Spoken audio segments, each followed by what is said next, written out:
Hello, everyone. Welcome back to the NeuroVerse podcast. Today, we have a very special guest on. We have Dr. Lopez, who is a neurologist, and he's going to be giving us some insight into the world of dementia and Alzheimer's and disorders like those. So, yeah, thank you for coming on. You're welcome.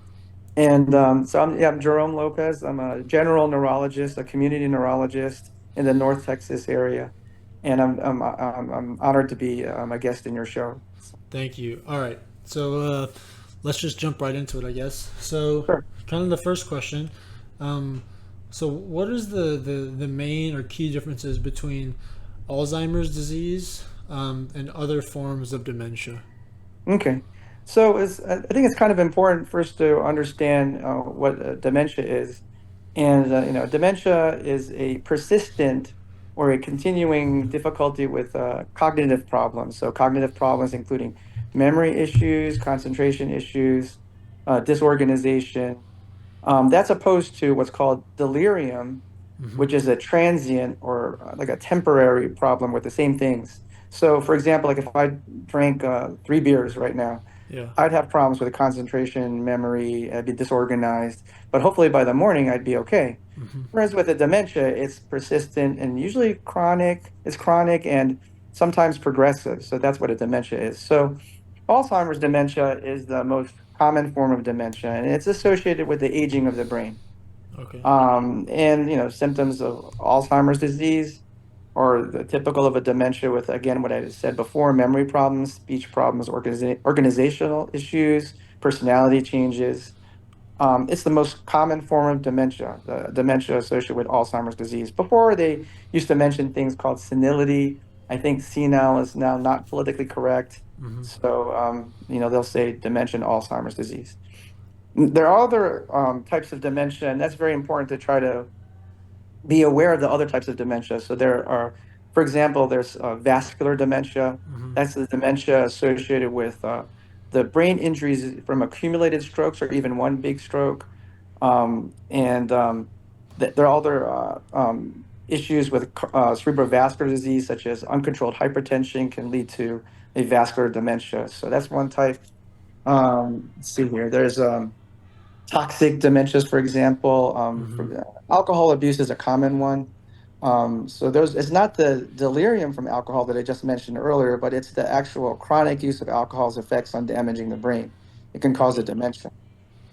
Then So, there's a brain injury, such as traumatic brain injury, and that's the popular topic of discussion now with the CTE, with the yeah. football players, Yeah. or Yeah. the chronic traumatic encephalopathy can cause dementia, especially at an early age.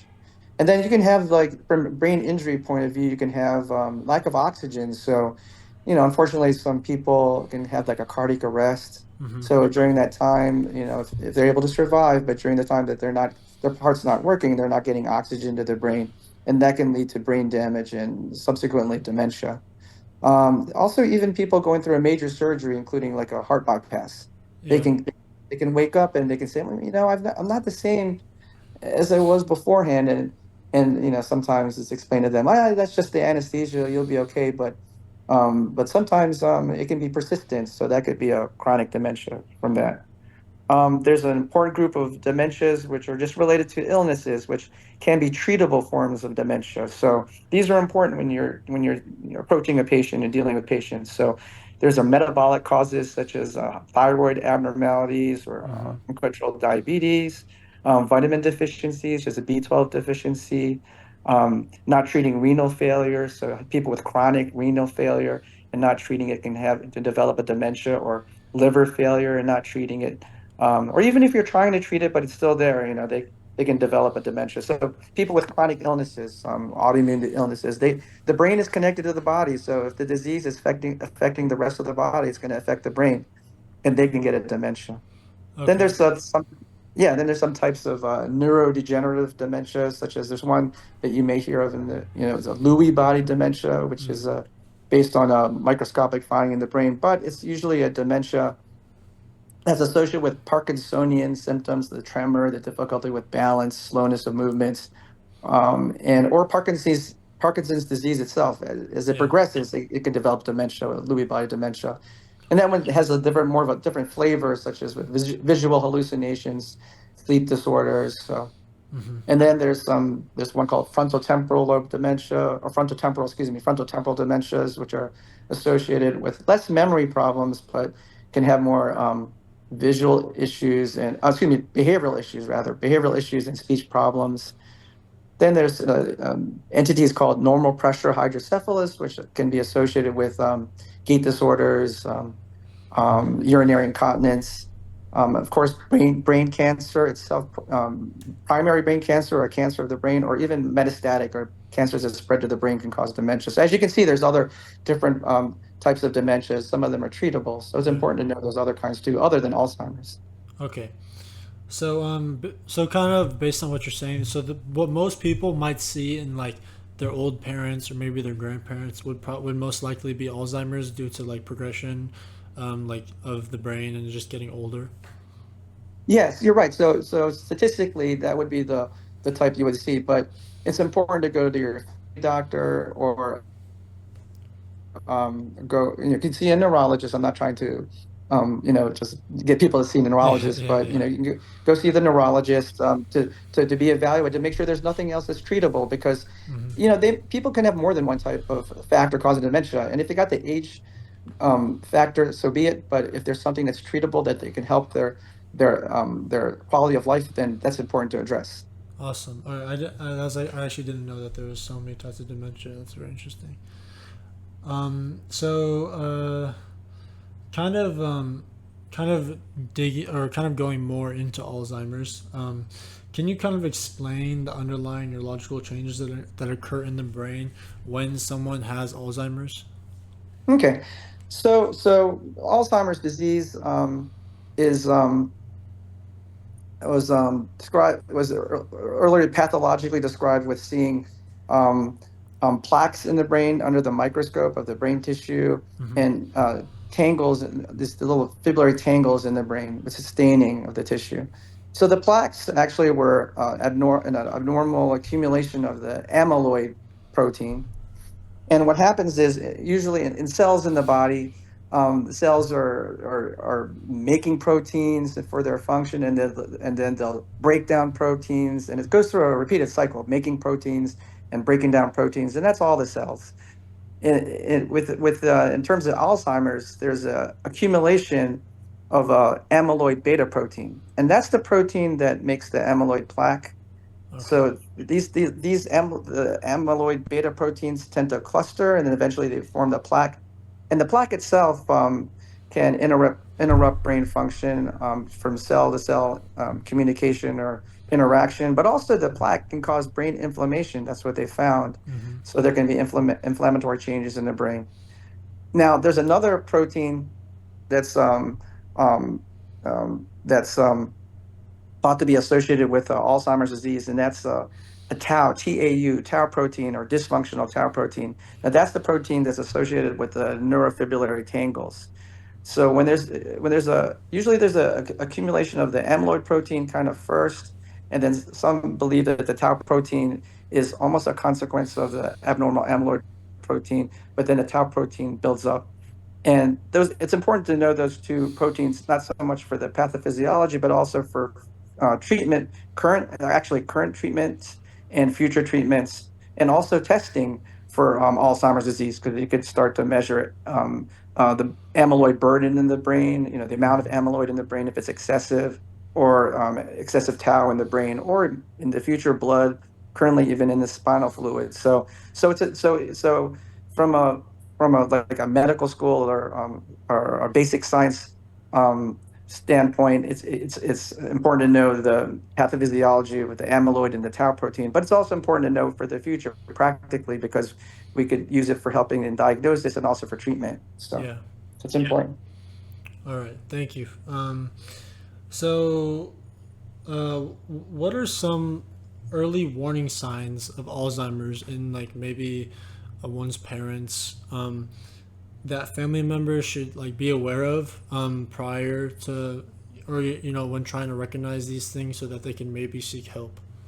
Okay. So like we kind of mentioned, the different clinical signs for Alzheimer's, but more practical signs like memory, for example. So some people may, misplace things, or they may forget like appointments. So that's a common complaint in the office. They may forget to take their medications, or forget if they had taken their medications, which is kind of a concern, because you don't want to make sure that patients aren't taking double doses, or forgetting to take their heart medication. Mm-hmm. There's some speech difficulties that you can pick up with Alzheimer's, word finding difficulty, which probably I've had during this talk. So, and then sometimes they may repeat questions, and it may be, lightheartedly saying, it might be even comical for us, but actually, Yeah. it's something that's going wrong with them. They may repeat stories. So you go and see your relative, and they'll tell you a story one day, and then maybe a couple of days later see them again. It goes, oh, Mm-hmm. by the way, let me tell you this, and they'll tell the Yeah. exact same story. Same story. Yes, and then they'll have some concentration problems. Of course, one of the classic concentration problems is difficulty with their finances, balancing their book, or their bank book, or I mean, they don't have bank books anymore, but their bank. I guess, Yeah. and then difficulty with following instructions. They may have a recipe that they do, and that they look at the instructions and they pull it out for Thanksgiving, but then they've done that special dish every year, but then all of a sudden they can't follow that same recipe that they've done for the last 30 years. Yeah. Or they might even forget the memorized recipes. Mm-hmm. They might have difficulty with following a movie. They'll say that, I can't, I can't understand what's going on in the movie or a book, even when maybe they were an avid book reader before. So, Mm-hmm. so that can be, and then sometimes personality changes. So someone could be very docile or very calm, and all of a sudden they're very angry or loud.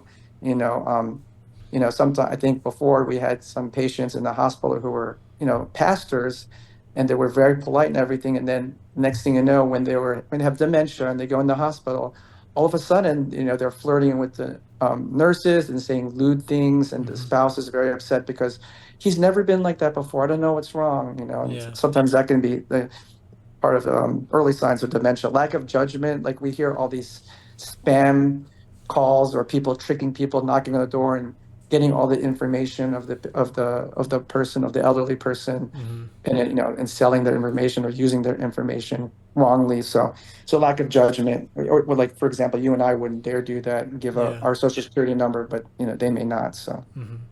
those So kind of things. yeah, so it's mostly just like a reduction in like cognitive skills, like in Exactly. general. All right. Exactly. Exactly.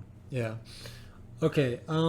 So kind of on the same note, what can or how can caregivers to those with Alzheimer's, what can they like do best to support the people that have the disease? Okay, so one is, that I kind of emphasize is safety. So, if someone's becoming forgetful, you want to look into the issues of cooking, if they do the cooking, because it's very dangerous if they leave the stove or oven on, it can cause a fire. Mm-hmm. If they can work the microwave, so be it. But if not, then you'd have to talk with the family members to maybe restrict them from cooking. Obviously, driving is a concern. If someone I ask the family members to observe their driving if they're not safe for driving. And a lot of times the neurologist, we're the bad guy. Sometimes Yeah. the family doctors will just pass it on. You need to see the neurologist, because driving is a big issue. We take it for granted, but it's our part of our independence, Mm-hmm. and it's one of my hardest tasks to try to restrict driving if it needs to be restricted. So that's Mm-hmm. hard. And then there's also medications, like we talked about earlier. The families can get involved in, giving the daily medication if the patient can't remember, because it's dangerous if they miss their doses or take too many medicines. So and then as we discussed earlier too, helping them with their finances. If it turns out that they can't manage their finances, then the family members might need to obtain a power of attorney over the patient. So there's some Mm-hmm. papers that they could fill out, so they can go to the bank and they can take care of the patient's finances. Because some of the patients, they'll either they might, because of lack of judgment, withdraw a lot of money or spend a lot of money that they shouldn't be doing. And Mm-hmm. So it's important for the family to take care of that. And then there's the medical power of attorney. So when they get admitted for maybe other issues other than dementia, maybe for some infection or a heart issue, the family member can help them to make right judgments, decisions during the hospitalization, and also when accompany them to the office, so they have medical power of attorney. They can make decisions for the parent. So those Okay. are things. I mean, and it's also good. One thing I have to emphasize is maintaining routine. Mm-hmm. So patients with dementia, even Alzheimer's dementia, they have difficulty with change. So some patients, it's really interesting. Some patients, they might have a lot of dementia, and then when they're brought in, it says, oh, he has a little bit of memory problems, but they really have more advanced dementia. The family member will say, like, he lives by himself and he actually does okay. But if all grandpa does is wake up in the morning, fetch the paper, eat breakfast that's prepared for him, Mm-hmm. watch a show, take a nap, then look at the paper, maybe he's not even understanding it, and go back to sleep, and he does that every day, no one's going to notice any difference. Yeah. But he's able to look like he's independent out inside the house because of the routine. But if you were to take that same gentleman and take him to another child's house, oh, maybe out of state or somewhere they've never been there, then you get to unmask the level of dementia. You get to see how bad off they are because they don't have the routine, they don't have their cues that they have of their normal daily routine, so they're totally lost. Whereas, like you, obviously, you could go visit your cousin, and Mm-hmm. they say, well, you're going to be sleeping in this room, and then you could handle it well. Whereas a demented person can't handle that. So routine is very important for demented patients. Okay. Interesting. So, are there specific lifestyle choices or interventions that can help reduce the risk of developing Alzheimer's? Sure, yes. Just common things that you would think about, just healthy diet, healthy eating, exercise. Interestingly enough, avoid social isolation. So patients Mm-hmm. do tend to do better cognitively if they have interaction with other people. Definitely treat depression as something that's overlooked. So if they have depression as an issue, because there's something called pseudo dementia, where people who are depressed may not actually have the classic dementia, but they have memory problems and concentration problems from depression. Mm-hmm. And definitely treat sleep issues like sleep apnea, lack of oxygen at nighttime. And like we talked about before, treat treatable things like avoid alcohol or toxins. Okay. Okay. And then, kind of on a similar type of note, how do like cultural and societal factors, kind of like environmental type things, influence the experience of Alzheimer's and dementia in like different communities throughout, like the world, the country, etc. Well, so I mean, I'm not so versed about the medicine in the different countries, but Mm-hmm. I know just when if I was to see because Dallas is kind of culturally diverse, so they have Yeah. different patients coming in different ethnicities. So I make sure number one, I'm able to address the language barrier if there is one. So make sure there's a translator for sure if there's one in the office, but if not, try my best with a family member. And to make sure that they understand the diagnosis and understand the treatment. That helps a lot. And that actually gets over another issue in for a cultural approach for treating the cultural differences in Alzheimer's is the stigma, because sometimes there's stigma of Western medicines, because sometimes there's a mistrust of Western medicine. They're used to how they were approached by the doctor in their home country. So again, if you're able to overcome the language barrier, then that helps out. So, how do you approach the evaluation of the Alzheimer's patient? Okay. So usually, we want to get a very good history because, that's important. You can get all the details that we had discussed before about the deficits that they have or the problems that they have, the cognitive issues. And um, that's important in terms of helping to not only find out if they have a dementia, but also maybe it can give us clues as to what type of dementia. If they have Parkinsonian symptoms, is it more of a Lewy body dementia? If they're having illness, like they're having urinary issues or they have a history of liver failure, that's important to know. As we discussed with dementias with chronic illnesses, if they've had a previous stroke, vascular dementia, if they've had, you get the idea. If they have Mm-hmm. alcohol use, chronic alcohol use could be a toxic dementia. Again, like I emphasized before, we want to make sure that there's no other treatable or other cause of dementia other than the Alzheimer's. They may still have Alzheimer's and we still would want to treat it, but we want to make sure we treat everything to try to help their quality of life. And then in the exam, you just do a good neurological exam. You can look for signs for stroke, if they have deficits on their neurological exam, or if they have signs of Parkinson's that we discussed before. But you can also do some clinical cognitive scales like the mini mental status exam. It gives a score. It's a little test, and that the patients go through with the examiner, and it ends up with a score. Mm-hmm. And you can see the severity of maybe their cognitive deficits, and also you can obtain it as a baseline for the first time and use it to follow their course, and also to follow their maybe their response to treatment in the future. Now, for testing, of course, brain imaging is important. You wanted to, like we discussed before, you want to make sure they hadn't had a history of stroke or, Yeah. heaven forbid, a recent stroke or, brain tumors, heaven forbid. But you can Mm-hmm. look for parts of the brain that are atrophied that can fit with certain types of dementia. So usually we go for an MRI of the brain, and that will be MRI of the brain will be important for later on when we talk about treatment. Now, there's other testing to check for risks for vascular dementia, such as a carotid ultrasound, which is a ultrasound check of the main arteries in the neck that go to the brain. Make sure there's no hardening of the arteries there or any significant narrowing that needs to be addressed. You can check an MRA or MR angiography of the brain, which Mm-hmm. checks for any signs of hardening of the arteries or any vascular cutoffs that could be a risk for vascular dementia. We also do an EEG or brainwave study. It's like an EKG like that's for the heart, but it's an EKG for the brain. So it's an EEG, electroencephalogram, measures the brain waves. You can see if there's any slowing. You also look for any seizures, discharges, or signs of epilepsy because people with chronic epilepsy can have underlying dementia. So you Mm-hmm. want to make sure you're not missing that because you can treat epilepsy.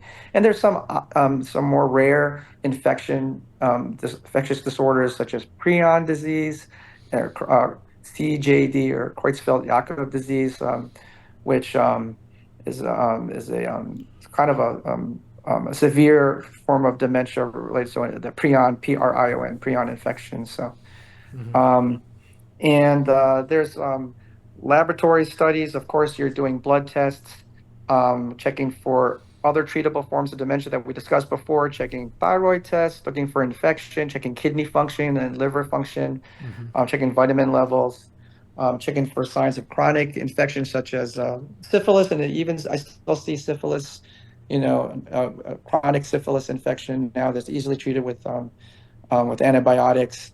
You can check for HIV if there's risk factors because there's going to be AIDS, not so much AIDS now because HIV is treated, but there might be some dementia still associated with maybe an untreated AIDS. Mm-hmm.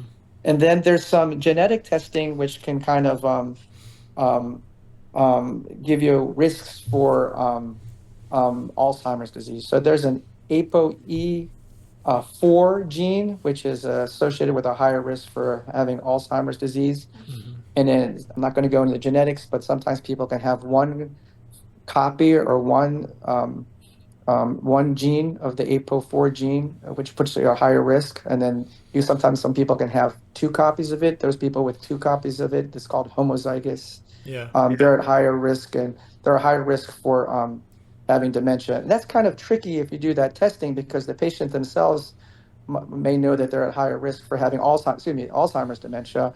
But um, the thing is, if they're homozygous, if they have two copies of the gene, and they have children, for sure, since they have two copies, they're going to pass it on to their children. Mm-hmm. So that's a ethical dilemma about, do you tell your child about that? Does the child want to know about it? You can think yourself. I mean, would you want to know if in the future you're going to have Alzheimer's dementia? And there was, sometimes there's a misconception though, of Alzheimer's disease is a death sentence. And believe it or not, sometimes, we see that in the patients. And you have to really reassure them and Mm-hmm. say that no, it can't. It's essentially a kind of a part of aging, and you try to again really work on reassuring them. Spend some Yeah. time so they don't get scared about that. But because um, but again, knowing that gene test, whether you want to tell the children about it if they want to know. So Now, the ApoE4 gene is important also for the future when we talk about treatment, so we'll try to remember that. And then there's even spinal fluid. So sometimes a neurologist will check this, withdraw some of the spinal fluid with a lumbar puncture, and you can actually measure ratios of beta amyloid and even tau protein there to see if the person has some Alzheimer's disease. So yeah, there's that's how you clinically would approach Alzheimer's patient with the test Hmm. So, and exam. there's a lot. It seems like there's a lot of stuff that goes into it. Oh yes, yes, yes. Sometimes the patients they come in and they're surprised. They're asking, why am I having all these different tests? And I have to Yeah. explain to them that we have to make sure there's nothing else going on. We have to rule out all the different other issues because we're not saying that it's going to be either that or Alzheimer's, but it could be both. So we want to Hmm. check for everything again to help. The bottom line is to help their quality of life. Yeah. And for the final question, looking towards the future, what advancements in research or treatment are currently being explored for Alzheimer's disease? Okay, so for a while there, the treatments for Alzheimer's disease had very modest effects. So they had some medicines. One was called the acetylcholinesterase inhibitors. That Okay. group of medicines. Now, acetylcholine is a chemical in the brain. The cells in the brain communicates with chemicals, and they're called neurotransmitters. And acetylcholine is one of the transmitters used for short-term memory. So Hmm. there were medicines that were used to kind of decrease the effectiveness of the protein that broke down those acetylcholine that neurotransmitter. So those medicines you may have heard of them, the Aricept or the Nepozil. There's medicines called Exelon. Hmm. Those medicines um, they had some modest effect in helping slow down the cognitive decline for the patients. Another medication is called Namenda, or the generics memantine. Hmm. That's an NMDA receptor antagonist. Again, has to do with neurotransmitters because glutamate is what's called I know this is kind of technical, but it's called an excitatory neurotransmitter, and that's normal in the brain, but that can cause some toxic effects on the brain, the glutamate. So Namenda helps to block that. And then now it's more exciting. It's exciting times because now there's some treatments actually for treating the pathophysiology of the Alzheimer's disease. So they now have released some antibodies that go against the amyloid protein. So these antibodies, one medicine is called lecanemab, which the trade name is Leqembi, and another medication is donanemab, and the trade name's Kisunla. So these are intravenous infusions of antibodies against the amyloid plaque and amyloid proteins. And these medications um, use your own body's immune system to try to remove the amyloid plaque from the brain. So I did forget to mention on the testing that there's a test called a PET amyloid scan, and that's helpful for looking at the amyloid amount or amyloid burden in the brain. And these amyloid antibodies, they've been shown to decrease the amount of amyloid in the brain. And remember, the amyloid was the one of the proteins that was um, determined to be a cause for Yeah. Alzheimer's disease. So not only did the medicines decrease the amount of amyloid in the brain on the PET amyloid imaging, but also it improved the clinical scores for these patients. So if the patient around the percentage of 20s to 30% improvement, um, maybe over a time of a year and a half or so. It's not exact, but they may have a delay of their decline by 4 to 5 or 6 months. So it's exciting. It's interesting. It's exciting. These medications do have a risk or side effect. Of course, there's an infusion allergy reaction that can happen with any other medication or infusion, but they have more specific side effects such as brain edema and even some microhemorrhages.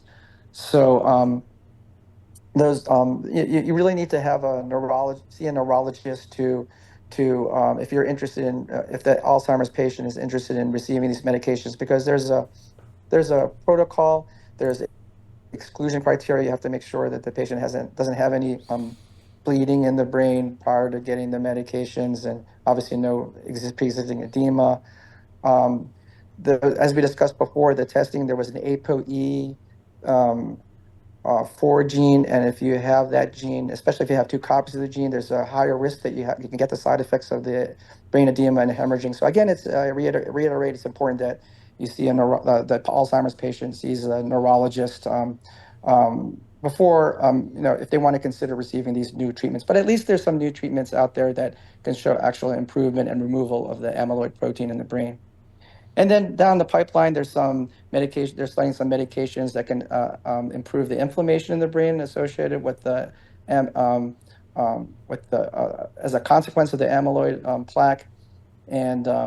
And so we look forward to seeing these medications, and also in the future, another thing that they're going to have is possibly serum testing for the amyloid and the tau proteins, which would help also with diagnosis and of Alzheimer's. So it's exciting. We still have um, um, some exciting tools to work with in the future. So Yeah. So it seems like there's a lot going on currently, and there's also a lot to look forward to, right? yes, yes, yes. All right. Awesome. Thank you so much for coming on. I know I definitely learned a lot today. I hope that people watching did, or I know that people watching did for sure. But yeah, thank you so much. Okay, not a problem. Thank you for honored to be on your show, and thank you very much. Okay, great.